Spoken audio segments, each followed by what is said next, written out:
April অথবা মার্চের দিকেই শেখ হাসিনা বাংলাদেশে আসবে, এটা মোটামুটি শিওর হওয়া গেছে। কিন্তু কথা হচ্ছে, শেখ হাসিনা যদি বাংলাদেশে আসে তাহলে সে কিভাবে আসবে? সে কি বাংলাদেশের প্রধানমন্ত্রী হিসেবে বাংলাদেশে আসবে, নাকি সে শুধু আওয়ামী লীগের নেত্রী হিসেবে, আওয়ামী লীগের প্রধান হিসেবে বাংলাদেশে আসবে? এটা একটা বড় প্রশ্নের জায়গা। আমরা তথ্যসূত্রে যতটুকু জানতে পারছি সেটা হইলো, আওয়ামী লীগের সভানেত্রী হিসেবে কিন্তু শেখ হাসিনা বাংলাদেশে আসতেছে না। শেখ হাসিনা বাংলাদেশের রানিং প্রধানমন্ত্রী হিসেবে বাংলাদেশে আসবে, এবং এইটা মোটামুটি বাংলাদেশের সেনাপ্রধান এবং ভারতের সেনাপ্রধানের মধ্যে দ্বিপাক্ষিক কয়েকটা আলোচনা ইতিমধ্যে হয়ে গেছে। এমনকি ভারতের যে পররাষ্ট্র সচিব, যিনি বাংলাদেশে আসছিলেন সংখ্যালঘুদের উপর নির্যাতনের বিষয়ে কথা বলার জন্য, সেও যখন সেনাপ্রধানের সাথে দেখা করছে, তারও বক্তব্য একই রকম ছিল যে শেখ হাসিনা বাংলাদেশে আসতে চাচ্ছে, কিন্তু বাংলাদেশে শেখ হাসিনা আসলে তার প্রটোকল কি হবে, তাকে কিভাবে বাংলাদেশ রিসিভ করবে, এটা সে বারবার জানতে চাইছিল। তো যেহেতু শেখ হাসিনার পদত্যাগের বিষয়টা পুরাই বুমেরাং হয়ে গেছে, যদিও বারবার বলা হয়েছিল যে শেখ হাসিনা পদত্যাগ করে বাংলাদেশ থেকে চলে গেছে, কিন্তু তার পদত্যাগের সপক্ষে এখন পর্যন্ত কোনো নথিপত্র কেউই দেখাইতে পারেনি।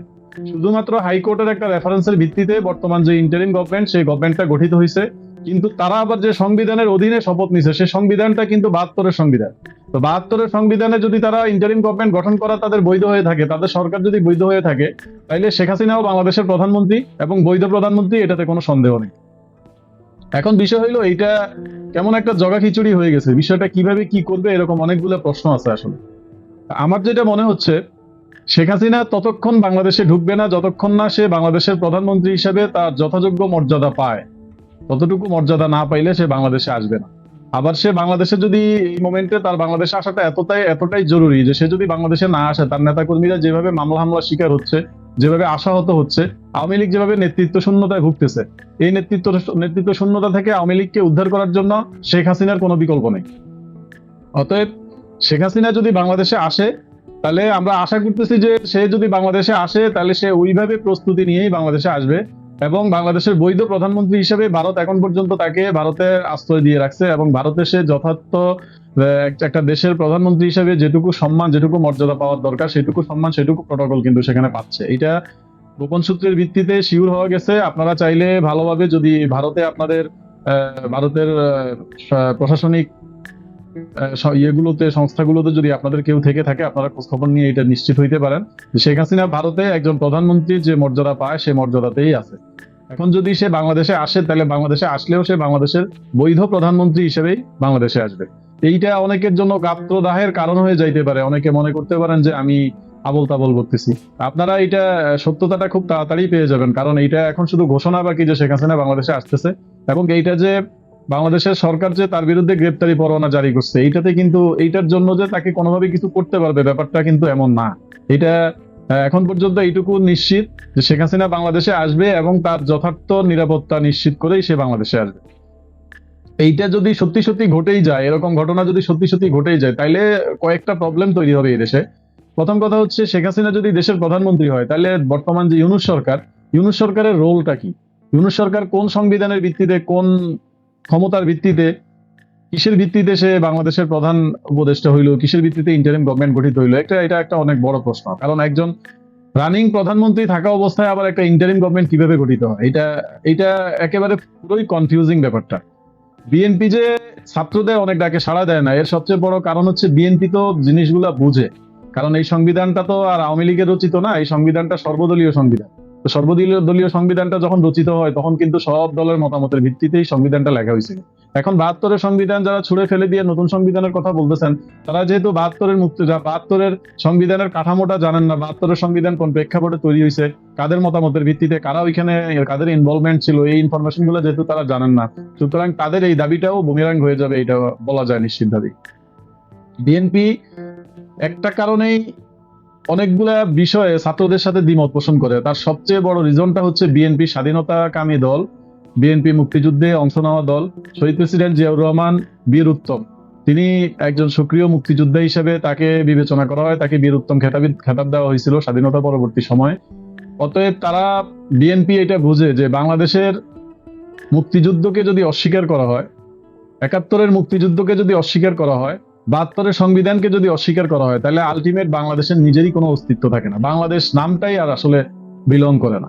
তো বাংলাদেশ নাম বাঙালি পরিচয়ে যদি আমাদেরকে বাংলাদেশে বসবাস করতে হয়, তাইলে অবশ্যই ৭২-এর সংবিধানকে সমুন্নত রেখে ৭২-এর সংবিধানের আলোকে রাষ্ট্র শাসন পরিচালিত হবে। এটা বিএনপি আওয়ামী লীগ দুই দলই নিশ্চিত। এবং শুধু বিএনপি আওয়ামী লীগ না, বিএনপি আওয়ামী লীগ ছাড়াও যারা স্বাধীনতাকামী, যারা বাংলাদেশের মুক্তিযুদ্ধে বিশ্বাস করে, প্রত্যেকটা দল এটা বিশ্বাস করে যে ৭২-এর সংবিধান সমুন্নত রেখে ৭১-এর মুক্তিযুদ্ধকে মাথায় রেখে বাংলাদেশের অস্তিত্ব চিন্তা করা যায়। এর বাইরে কোনোভাবেই বাংলাদেশকে কল্পনা করা যায় না। অতএব এখন যত দাবি যেভাবেই করা হোক, এই দাবিগুলো আসলে ধোপে টিকতে পারতেছে না কোনো মতেই। আইন আদালত যাই বলেন, যেখানেই যাবেন, যেই প্রাসঙ্গিকতায় আসবেন, সেখানেই আসলে ৭২-এর সংবিধানটার কথাই আসবে। আর ৭২-এর সংবিধান অস্বীকার করলে আসলে বর্তমান যে সরকার আছে তারা অবৈধ হয়ে যায়। আবার যেহেতু তারা শেখ হাসিনার পদত্যাগের কোনো নথি হাজির করতে পারে না জাতির সামনে, এমনকি মিডিয়ার সামনেও তারা হাজির করতে পারে না। এবং আমাদের যে বর্তমান রাষ্ট্রপতি শাহাবুদ্দিন চুপ্পু, মহামান্য রাষ্ট্রপতি, উনি নিজেও এটা বলছেন যে শেখ হাসিনার কোনো পদত্যাগপত্র তার কাছে নেই। তাহলে শেখ হাসিনার পদত্যাগপত্র কার কাছে আছে? এইটা নিয়ে অনেক গুঞ্জন, একটা সময় কিন্তু বেশ কিছুদিন এটা খুব আলোচিত ছিল বাংলাদেশে, যে শেখ হাসিনার পদত্যাগপত্র তাহলে কার কাছে। শেখ হাসিনা তো আসলে পদত্যাগই করেন নাই, এটা শেখ হাসিনা বারবার এটা বলছেন যে উনি পদত্যাগই করে যান নাই বাংলাদেশ থেকে। তো অতএব উনি তো ৭২-এর সংবিধান অনুযায়ী, বাংলাদেশের বর্তমান সংবিধান অনুযায়ী উনি বাংলাদেশের রানিং প্রধানমন্ত্রী থাকা অবস্থায় আবার ইন্টারিম গভর্নমেন্ট একটা কিভাবে তৈরি হয়, এটা একটা জগা খিচুড়ির মতো যদিও হয়ে যায়। তারপরেও তাদের যে বক্তব্য, তারা হাইকোর্টের নির্দেশনা মতে ইন্টারিম গভর্নমেন্টটা গঠন করছে। এখন বিষয় হলো, যদি শেখ হাসিনা বাংলাদেশে কামব্যাক করে, বাংলাদেশে যদি শেখ হাসিনা ফিরে আসে, তাহলে শেখ হাসিনা তো যেহেতু পদত্যাগ করে সে যায় নাই, তাহলে সে তো বাংলাদেশের বৈধ প্রধানমন্ত্রী। অতএব একজন বৈধ প্রধানমন্ত্রী যে প্রটোকল গুলা পায়, আমার তো মনে হচ্ছে যে শেখ হাসিনা বাংলাদেশে আসলে তাকে এই প্রটোকল গুলা দিতে বর্তমান যে সেনাবাহিনী সমর্থিত যে ইন্টারিম গভর্নমেন্ট, ছাত্রদের সরকার, তারা বাধ্য হবে। এবং শেখ হাসিনা তার নিরাপত্তা নিশ্চিত না করে অবশ্যই বাংলাদেশে আসবে না। তো বাংলাদেশে যদি সে আসে, এরকম একটা ঘোষণা যদি ফেব্রুয়ারি মার্চের দিকে এরকম একটা ঘোষণা যদি হয়ে যায়, যে শেখ হাসিনা প্রকাশ্যে যদি ডেড লাইন দিয়ে দেয় যে অমুক তারিখে উনি বাংলাদেশে আসবে, তখন দেখবেন যে একটা একটা বিরাট একটা হিজিবিজি লেগে যাবে দেশে। কারণ আওয়ামী লীগের, শেখ হাসিনা বাংলাদেশে আসার আগে অবশ্যই আওয়ামী লীগের যে পলাতক নেতা কর্মী যারা যেখানে পালায়ে আছে, দেশের বাইরে যায় যারা অবস্থান করতেছে, গাদাকা যারা যেখানেই দিছে, সবাই কিন্তু দেশে ফিরে আসবে। অতএব এইটা একটা মেসাকার হয়ে যাইতে পারে যদি তাদেরকে কোন রকম বাধা দেওয়ার চেষ্টা করা হয়, অথবা এখানে একটা ভয়াবহ যুদ্ধ বিধ্বংসী অবস্থা ঘটে যাইতে পারে, একটা গৃহযুদ্ধের দিকে চলে যাইতে পারে বাংলাদেশ, যদি শেখ হাসিনাকে প্রতিরোধের চেষ্টা করা হয়। আমি আশা করি যে আমাদের আবেগ দিয়ে আসলে অনেক কিছুই বলা যায়, কিন্তু যেহেতু শেখ হাসিনাকে পদত্যাগ করানো হয় নাই, বা তিনি আনুষ্ঠানিকভাবে পদত্যাগ করেন নাই, অতএব একটা নির্বাচিত সরকার প্রধান হিসেবে উনি দেশের প্রধানমন্ত্রী হিসেবে বাংলাদেশে আসবেন। এবং এইটা প্রতিরোধ করার সক্ষমতা আমার মনে হয় যে বর্তমান ইন্টারিম গভর্নমেন্টের নাই। অতএব শেখ হাসিনা বাংলাদেশে আসলে দেশের বৈধ প্রধানমন্ত্রী হিসেবে আসবেন, এতে কোনো সন্দেহ নাই। তিনি যদিও আওয়ামী লীগের সভাপতি হিসেবে দায়িত্ব পালন করতেছেন এখন পর্যন্ত, যেহেতু নতুন কাউকে নিয়োগ করা হয়নি, অতএব উনি আওয়ামী লীগের প্রধানমন্ত্রী, আওয়ামী লীগের সভাপতি, এবং উনি বাংলাদেশের বৈধ প্রধানমন্ত্রী। যেহেতু একটা নির্বাচন হয়েছে, একটা সেটা যেরকমই হইতে পারে, সেটা নিয়ে সেই নির্বাচন আপনারা মানতে পারেন, নাও মানতে পারেন, কিন্তু সেই নির্বাচন তো স্বীকৃত। একটা সংসদ তো গঠিত হয়েছে, তো সেই সংসদ ভেঙে না দিয়ে সেই সংসদ কারা ভাঙে? সেই সংসদ ভাঙতে হইলে তো সংসদ ভাঙার অনেকগুলো প্রক্রিয়া আছে, সাংবিধানিক অনেকগুলো প্রক্রিয়া আছে। সেই প্রক্রিয়াগুলো অনুসরণ না করে সংসদ কিভাবে ভেঙে দেয়, একটা সংসদে বৈধ প্রধানমন্ত্রী থাকা অবস্থায় কিভাবে সংসদ ভাঙে, কিভাবে মানে ইন্টারিম গভর্নমেন্ট গঠিত হয়, এটা একটা দ্বিধাদ্বন্দ্বের মধ্যে আসলে যারা সংবিধান বিশেষজ্ঞ তারা আসলে পড়ে আছে। তারা নিজে বুঝতে পারতেছে না যে কি হয়ে গেছে, কিরকম আশা ছিল, কি হয়ে গেছে। তো আমরা শেষ কথা একটাই, শেখ হাসিনা যেহেতু এখন পর্যন্ত তার কোনো পদত্যাগপত্র কেউ দেখাইতে পারে নাই, অতএব শেখ হাসিনাই বাংলাদেশের বৈধ প্রধানমন্ত্রী। এটা আপনারা মানেন অথবা না মানেন, যদি আপনারা না মানেন তাহলে তার সে যে পদত্যাগ করছে, সে পদত্যাগের সপক্ষে আপনাদের কাছে যে নথিপত্র আছে সেটা আপনারা সাংবাদিকদেরকে সরবরাহ করেন, মিডিয়াগুলোকে সরবরাহ করেন। মিডিয়াগুলো সেটা নিয়ে অবশ্যই নিউজ প্রচার করবে, এবং শেখ হাসিনারও তখন আর আসলে কিছু বলার সুযোগ থাকবে না।